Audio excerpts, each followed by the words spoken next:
안녕하십니까, 홍철기입니다. 오늘은 2023년 12월 5일이고요. 오전 뉴스 시작하도록 하겠습니다. 간첩이 미국에서 잡혔습니다. 미국 국무부 그리고 미군에서 평생 일했다고 합니다. 40년간 쿠바의 스파이였다는데요. 대사까지 여기만 최고위직 인사였고 NSC에까지 일을 했었다고 합니다. 미국 국무부에서 21년간 일하며 대사를 지낸 전직 미국의 외교관이 쿠바를 위해 간첩 행위를 한 혐의로 체포 기소됐습니다. 그는 국무부에 입부한 첫 해부터 퇴직 후까지 약 40년간 쿠바의 정보기관 총첩보국의 비밀 요원으로 활동한 혐의를 받고 있습니다.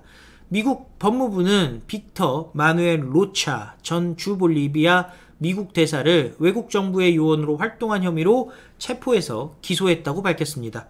로차 전 대사는 1981년 11월부터 2002년 8월까지 국무부에서 일했고 주볼리비아 미국 대사를 지낸 후 퇴직했습니다. 퇴직 후 2006년부터 2012년까지는 미국 남부사령부를 위해 자문역으로 일을 했다는 겁니다. 외교관으로 활동하는 동안 로차는 백악관 국가안보회의 NSC죠. 우리로 치면은 국가안보실입니다. 국가안보회의에서 쿠바를 포함한 중남미 담당국장으로도 일했습니다. 그에 대한 혐의가 사실이라면 쿠바의 스파이가 백악관에도 침투했던 셈입니다. 메릭 갤런드 법무부 장관은 이번 사건에 대해 외국 요원이 미국 정부의 가장 고위직까지 가장 오랜 기간 동안 침투한 사례 중 하나다라고 말했습니다. 공소장에 따르면 작년 미국 FBI는 로차 전 대사가 쿠바 총첩보국의 스파이였다는 정보를 입수했습니다. FBI는 사실을 확인하고 증거를 수집하기 위해 스페인어를 사용하는 비밀 수사관을 쿠바 총첩보국 마이애미 주재 요원으로 위장시켜서 은퇴 후 플로리다주 마이애미에서 살고 있던 로차에게 접근시켰습니다. FBI 비밀수사관은 메신저인 왓츠앱을 통해 로차에게 대사님, 저는 미겔이라고 합니다. 아바나의 친구분께서 보낸 메시지를 갖고 있는데 민감한 사안입니다. 통화 가능하신가요? 라고 메시지를 보냅니다. 로차는 무슨 말인지는 모르겠는데요. 전화해도 좋습니다. 라고 답을 합니다.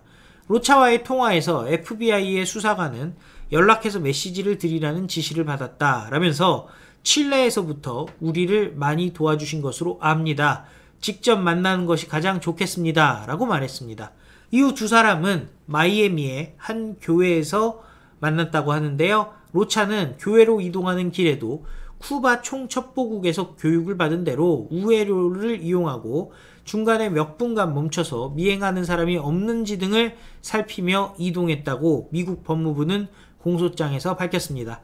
FBI 비밀수사관은 자신을 쿠바 총첩보국의 마이애미 담당 요원이라고 소개했습니다. 점점 더 상대를 믿게 된 로차는 돈 없는 사람들이 가는 곳이라 누가 날 볼 가능성이 없다면서 한 푸드코트로 그를 데려갔다고 합니다. 로차는 칠레에서부터 쿠바를 도왔다는 말을 듣고 FBI 수사관을 믿게 된 것으로 보인다는데요. 국무부 근무 기간 동안 여러 중남미 국가에서 근무했지만 칠레에서는 근무한 적이 없다는 겁니다. 로차는 FBI 수사관에게 칠레 이야기하는 걸 보면 당신이 무슨 말을 들은 것이 틀림없다. 그 말에 내가 신뢰를 갖게 됐다. 하지만 동시에 누군가 배신자가 있고 그들이 내가 칠레에 있었다는 것을 안다면 이라면서 말을 흐렸습니다. 공소장에는 드러나 있지 않지만 FBI는 로차가 과거 비밀리에 방문해서 쿠바 총첩보국과 관계를 형성했다는 정보를 갖고 그 점을 이용해 수사를 시작한 것으로 보인다는 겁니다. 로차는 자신보다 훨씬 젊은 FBI 수사관이 몇 년이나 쿠바 스파이로 일했느냐라는 질문에 40년이라고 답을 했다고 합니다. 많은 위험이 있었다. 당신처럼 젊은 사람을 보면 많은 긍지와 만족감을 느낀다 라고 얘기했습니다. 또 FBI 비밀수사관이 아바나라고 쿠바의 수도를 언급하자 로차는 우리는 다른 이름을 쓴다. 우린 절대 아바나라고 하지 않고 그 섬이라고 부른다. 나는 C나 H, C는 여기서 큐바를 얘기하고요. H는 아바나를 얘기합니다. C나 H를 말하지 않는다. 만약 누군가가 우리를 배신해서 적의 방첩기관에 말한다면 이라면서 상대를 오히려 조심시키기까지 했다는 겁니다. 로차는 이 만남에서 내내 쿠바의 총첩보국을 본부라고 미국을 적이라고 불렀다고 합니다. 미국 NSC까지 있었고 대사까지 지낸 사람이 미국을 적이라고 불렀다는 겁니다.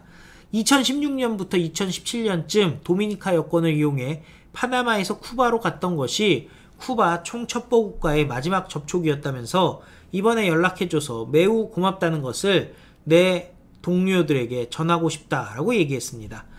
또 본부가 나에게 평범한 인생을 살라고 했기 때문에 우익인사로서 인격을 창조했다라고 말했습니다. 스파이 세계에서 그 레전드, 인격이라는 것은 주변을 속이기 위해 꾸며낸 신원이나 인격을 뜻합니다. 가상의 인물로서 살아온 거죠, 평생을.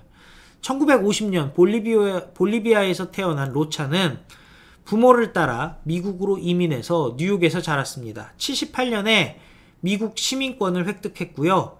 예일대학, 하버드대학, 조지타운 등 명문대 학위를 바탕으로 1981년 미국 국무부에 입부하게 됩니다. 지난 2월 쿠바 첩보원을 가장한 FBI 비밀 수사관이 로차를 만나 국무부에는 어떻게 들어갔는지를 묻자 매우 섬세한 과정이었다면서도 하지만 난 어떻게 해야 할지 알았고 본부도 함께 했었다는 겁니다. 긴 과정이었고 쉽지 않았다라고 얘기했는데요. 국무부에 들어가기 전에 이미 쿠바 총첩보국에 포섭돼 있었다는 뜻이었습니다. 로차는 국무부 입부 후 줄곧 도미니카, 온두라스, 멕시코, 아르헨티나, 볼리비아 등 중남미 국가의 정무를 다루는 업무를 했습니다. 1994년 7월부터 1995년 7월까지 백악관 국가안보회의 NSC에서 중남미 담당 국장을 지내며 쿠바 관련 특수 업무도 맡았다는 겁니다. 1995년 7월부터 1997년 7월까지는 쿠바 아바나의 스위스 대사관 내에 개설된 미국 이익대표부의 부대표 역할도 했었다는 겁니다. 이 기간 동안 로차는 미국 정부의 기밀 정보에 계속 접근할 수 있었다는데요. 기밀 정보는 그 공무원들에게 요구되는 신원조사 설문지에서 로차는 항상 외국 정부를 위해 일하거나 외국 요원을 접촉한 적이 있냐는 질문에 아니요 라고 신원조사에 답을 했다고 합니다. 그리고 미국에 충성을 다짐했지만 뒤로는 쿠바를 위해 일했다는 겁니다. 로차가 쿠바에 어떤 정보를 빼돌렸는지 쿠바를 위해 어떤 임무를 수행해 줬는지는 공개되지 않았는데요. 2006년부터 2012년까지 미국 남부사령부를 위해 군을 위해 자문 역할을 해주면서도 로차는 쿠바를 포함한 중남미 국가를 담당해 왔다는 겁니다. 자, 결국 이 간첩이 40년간 미국의 최고위층으로 암약해 왔다는 거죠. 국무부의 대사에 심지어 군에서 일을 했다는 겁니다. 미국은 이 간첩을 잡아냈는데요. 우리나라도 이 정도 40년 이상 공직을 하고 있었던 간첩들, 혹시 고정간첩이라고 하죠, 우리는. 있었을지 모릅니다. 특히 대한민국 최고위층 중에서도 간첩이 있었을 수 있는데요. 여러분들 혹시 의심되는 간첩 명단이 있다면 댓글로 남겨주시기 바랍니다. 우리는 알고 있죠. 누가 우리나라 최상층부에서 간첩 역할을 했었는지를. 시청해주셔서 감사드리고요. 또 필요한 뉴스 정리해서 여러분들 다시 찾아뵙도록 하겠습니다. 다같이 외치겠습니다. 우리는 승리합니다. 감사합니다. 안녕히 계십시오.